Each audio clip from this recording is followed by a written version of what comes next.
In this video, we're going to look at how returns work for passive investors in a real estate syndication so you can see how they actually make money from investing in these deals. We're going to cover cash flow, capital events, carried interest, distributions, preferred returns, and the important distinction between return of capital and return on capital.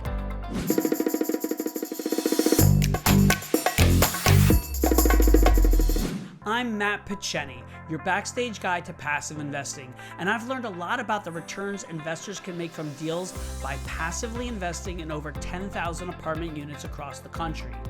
I share the lessons that I've learned through my own journey, through my YouTube channel, social media accounts, and my best-selling book, Backstage Guide to Real Estate.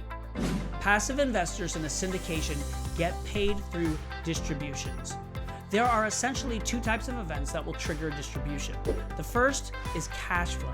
This is the profit that's generated from the property's normal day-to-day operations. A property that is performing well will typically make these distributions on a quarterly or monthly basis. The other reason for a distribution is a capital event. This would be from a large influx of capital due to either a refinance or the sale of the property. The amounts being distributed depend on how the equity has been structured. Investors will typically have a percentage of the equity in the deal. This is often 70 to 80%, but I have seen deals as low as 50%. The sponsors get the remaining percentage of equity as a reward for all their efforts in finding, assembling, and operating a successful project. This is often referred to as carried interest or sweat equity. I often invest in deals that use set amounts of equity, but some are structured in a waterfall arrangement where the sponsor's percentage increases if certain metrics are achieved. While I tend not to invest in deals that give investors less than 70% of the equity in a deal, I ultimately don't really mind if the sponsor gets a higher proportion of the deal, so long as I'm confident that the deal will be a success. What's most important is that I'm satisfied that my return is going to meet my goals. For example, at the outset of a deal, I might have this goal in mind. This deal will allow me to double my money in 5 to 7 years, and it will have strong cash flow during the time we own the property. Now, if I'm confident that we'll achieve that, the exact amount the sponsors take won't concern me. Some deals use preferred returns to determine how cash distributions are to be paid to investors and sponsors. With a preferred return, the investor gets paid first at an agreed percentage. This is best explained with an example. Say there's a deal with an 80-20 split and an 8% preferred return. If the property distributes only 7% from cash flow in year one, that's below the preferred return percentage, and so all those distributions go only to the investors. The sponsors don't get paid anything in distributions. But if the deal instead distributed 12% in year one, that's above the preferred return percentage, so both the investors and the sponsors would be paid. In keeping with the 80-20 split, the investors would get 80% of the distribution. That's 9.6 of the 12% total. And this is above the 8% threshold of the preferred return. The remaining 2.4% would get paid to the sponsors. Here's a pro tip. Preferred returns can be smoke and mirrors, depending on whether distributions are set up as a return of capital or return on capital. So let's take a look at that. And if you're getting value from this video, don't forget to subscribe to this YouTube channel. That way you'll be kept up to date on what I'm creating.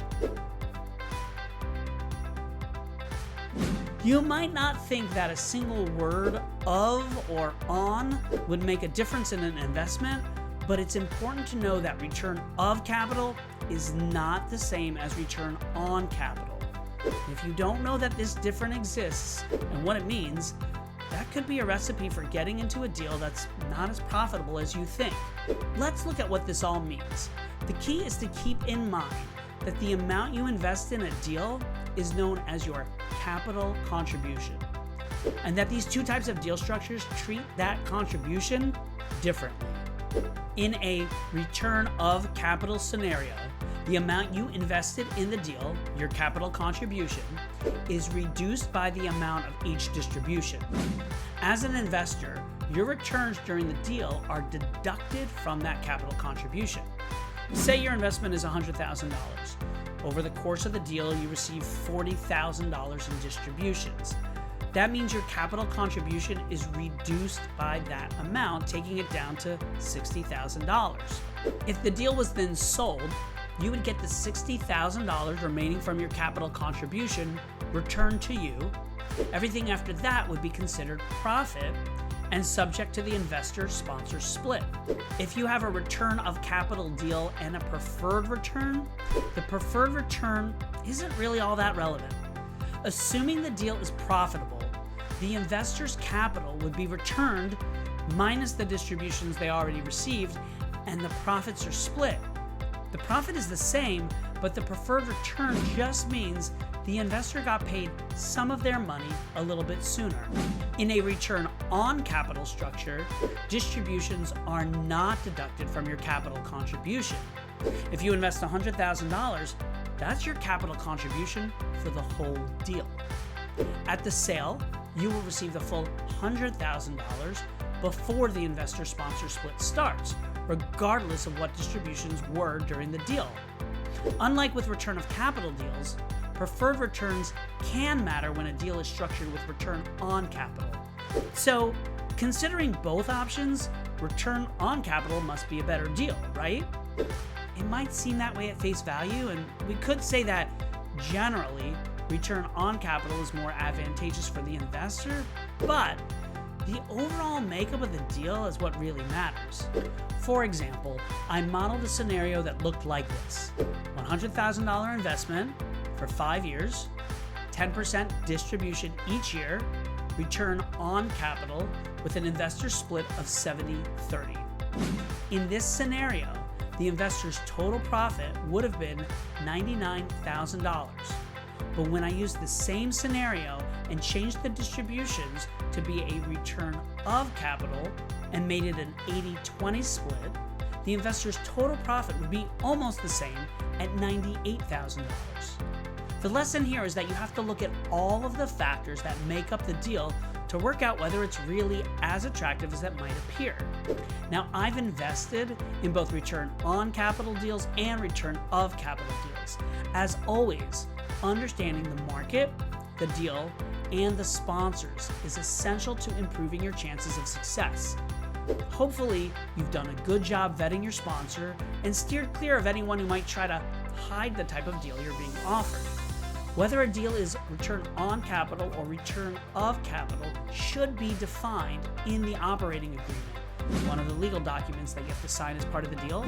The key thing is to understand that there's a difference and to know what sort of deal you're investing in. Most people don't know about these differences, and it's possible that some unscrupulous sponsors could put them into a deal that doesn't favor them. I help passive investors get into great deals so they can make an income from passive investing in real estate. Learn more and get involved by joining me backstage at Picheny.com.